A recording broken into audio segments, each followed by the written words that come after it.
disease because it is caused by the fact that we have a negative energy balance caused by some kind of expenditure of energy. Right? And either that is production of milk or production of a baby. All right? What thing you are producing is also going to dictate when the condition most commonly happens. Primary ketosis, most commonly seen in heavily producing lactating dairy animals because they're putting out large volumes of milk. Leads to a negative energy balance. Body's response, have it coming in, then you utilize the body's reserves. Well, the body's reserves of fat. When you metabolize this fat, goes to the liver, metabolizes this fat, you get some glucose, but you also get production of ketones. Ketones can be used by peripheral tissues. Cannot be used by the liver. Okay, so when the production of ketones exceeds, all right, the utilization of those ketones, hence you have ketosis. All right. Normally, the majority of your glucose is coming from propionate being processed in the liver. When you start talking about processing fatty acids, all right, you have both ketones and some glucose being produced. All right. So the idea is we have to return this animal to some kind of positive energy balance.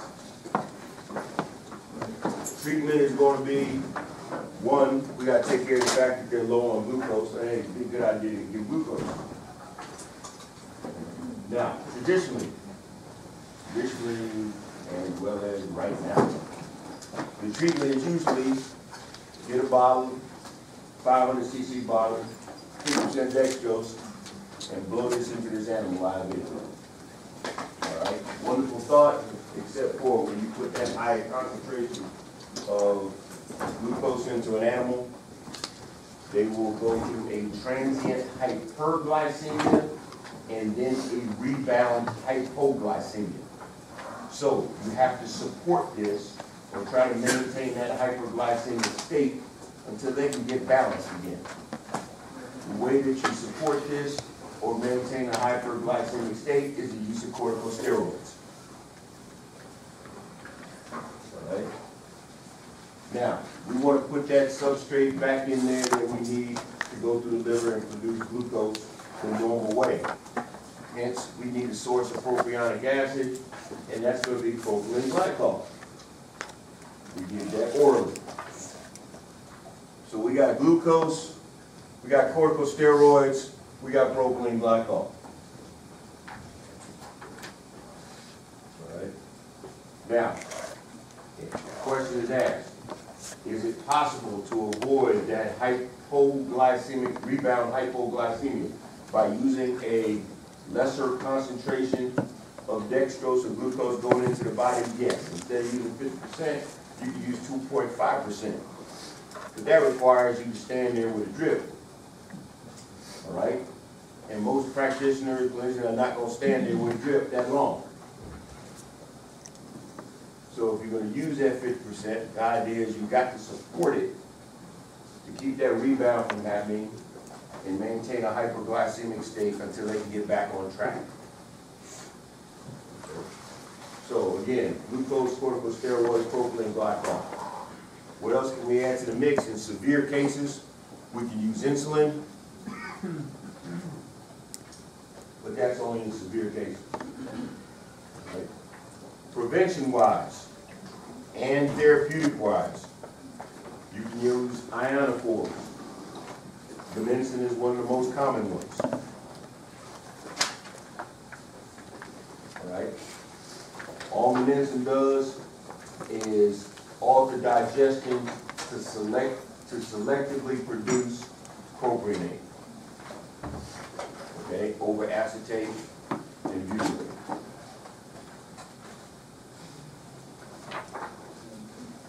Right. Now, when they describe volatile fatty acids, they may talk about which one is most ketogenic and which one is most gluconeogenic. All right? Obviously, the most gluconeogenic, or the one that is involved with production of glucose, is going to be propionate. The one that's considered most ketogenic is going to be butyrate. All right, so that's treatment. Prevention. How are you going to prevent this disease? Monitor hydroxybutyrate in this animal. Remember, we have normal levels of ketones in milk, urine, and blood. Milk, much less so. So milk, urine, and blood. Most non-invasive thing to do is to monitor ketone levels in milk and urine. You can use blood, right? They got little meters to use blood. But if you can monitor levels of butyrate or BHBs in urine and milk, it's non-invasive. You can do that right by the stall. You run the animal in the stall, take it real quick, gives you an idea of what the levels of ketosis are in your herd. Right. Now, that's primary ketosis. Secondary ketosis is any disease that causes the animal to become anorexic. Any disease. Broken legs, door lock, retained placenta, mastitis, nephritis, any of the above. Right? That's secondary ketosis. Same disease, just caused secondarily to some other disease that causes anorexia. All right, everybody good? All right. Fatty cow syndrome or fat liver syndrome. Okay, that is an incident where you have cattle that have been fed. All right, before we get to that, if you're looking at a dairy farm. Okay, you go to somebody's dairy farm and they have animals that are in different conditions, right? You know, you got digestive and nervous, and then lose condition and milk production drops and all that kind of good stuff. You go to somebody's dairy farm and they have skinny cows that look like they want to die, like the one on the left. They got cows that look like everything's wonderful, like the one on the right. And then they got big fat cows. Okay? All these cows seem to be in different states, okay, in terms of nutrition. All right? It's because these animals were not fed according to their function. All right? And you have ketosis in the herd. Obviously, the skinny cows or the cows with poor condition are those cows that have active ketosis going on. Active acute ketosis. Roughened hair coat, loss of condition, lower milk, anorexia, some ataxia, some of them may be down. Okay? Since milk production is the reason why they're going into a negative energy balance, if their milk production drops enough, their clinical signs may disappear because you no longer have that serious impact on their energy balance. All right? And so they may go back to looking relatively normal. So hence you can have skinny cows that look like they're sick, because they can be. You can have other cows that look like everything's all right. Last but not least, you can have really fat cows. All right? Now, those fat cows are a consequence of feeding them not according to what their function is, but feeding them all the same diet. If you have cows on the dry line, in other words, they're not on the milking line. Okay? They've been pulled off the milking line. They're probably late pregnant, they pull them off the milking line. But they're feeding them heavy concentrated diets. Okay? They end up storing a lot of fat because they're not utilizing all this energy. That fat ends up being stored in the liver. Now, these very same cows, when they come into a negative energy balance, they try to do like everybody else. pull stuff from the stores in the body, maintain, or get their energy balance back on track. Because the liver is infiltrated with fat, it is dysfunctional. So they don't respond to treatment as well, okay? Because they can't produce that glucose. If over 50% of your glucose is produced in the liver, if the liver is sick, so will your glucose production be sick, okay? So fat cow syndrome or fatty liver syndrome is about those animals that are obese because they were fed improperly, all right, according to their function, and then they came into a period of negative energy balance. The greatest impact energy-wise on a dairy cow is early lactation. That first 4 to 6 weeks, lactation is peaking. All right, after about 7 to 8 weeks, they get back on track by taking in enough to keep up with their energy balance. But that first 4 to 6 weeks, they got peak lactation. So that's the time when this disease most commonly happens.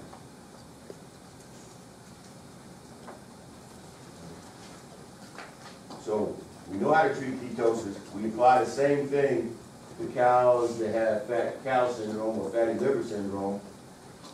They may respond, but usually they're much more refractory. So in those cows, fluid and electrolyte IV therapy using 2.5% glucose over a period of time, things like that are going to be necessary. Do a lot of them not make it? Yes. Okay, you get some that make it, some that don't. But you can pretty commonly have a bunch of them not make it. Usually 3 or 4 days, they're out of there. If you don't get that back into a positive energy balance, they're gone. Treatment is going to be basically the same as you treat any ketotic cow, except, like I said, it's going to be much more enthusiastic treatment. Now, thing with fat cow syndrome or fatty liver syndrome, to make it really good and confusing. All right. Not only do they have a diseased liver, all right. Thank you. That's what it was like mice. Like mice.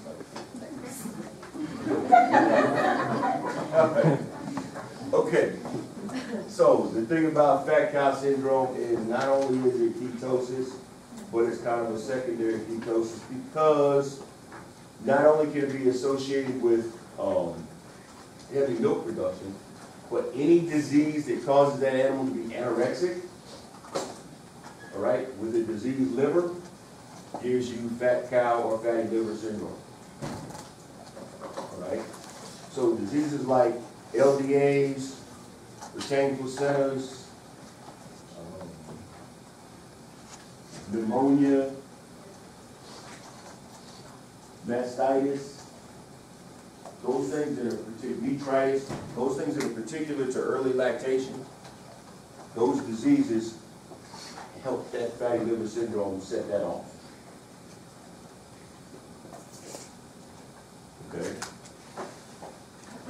So even though fatty liver syndrome is considered like, type 2 and all that kind of stuff, it still kind of follows clinical path-wise and clinical history-wise, it still follows kind of secondary ketosis. It can happen because, like I said, that negative energy balance and early milk production, but it can also happen, be complicated by those diseases that we have a lot of during early lactation.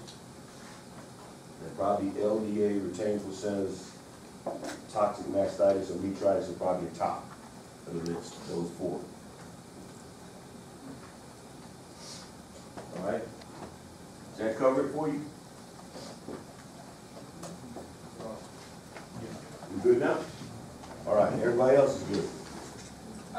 When you're talking about severe cases and you use insulin, that's to do with like the lower percent dextrose, or like you wouldn't do that with the 50% dextrose? Could you? Yes. perfect case scenario would be with the lower concentration. Okay. But could you do it with 50%? Yes. On the cows that are pregnant, Uh-huh. go down, can you give them the steroid, even when they're pregnant? Okay. Cows that are late pregnant, you pump steroids to them, now you got a baby on the way. So it's going to induce parturition. Remember, it's endogenous steroid from the baby that decides when that baby's born. Okay? So yeah, you have to be careful about that. But most of the time, this thing happens right after parturition. Okay. To make things really good and confusing so you can confuse it with other diseases. All right? So we're good on all of that. You know how to treat it. You know how to prevent it. All right? By monitoring VHB levels.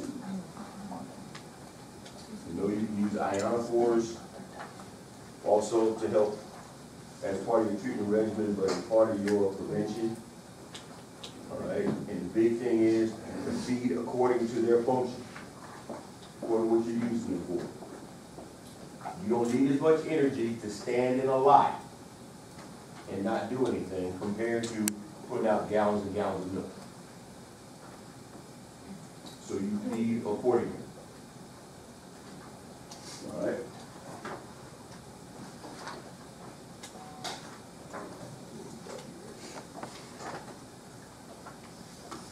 All right, levels of VHB.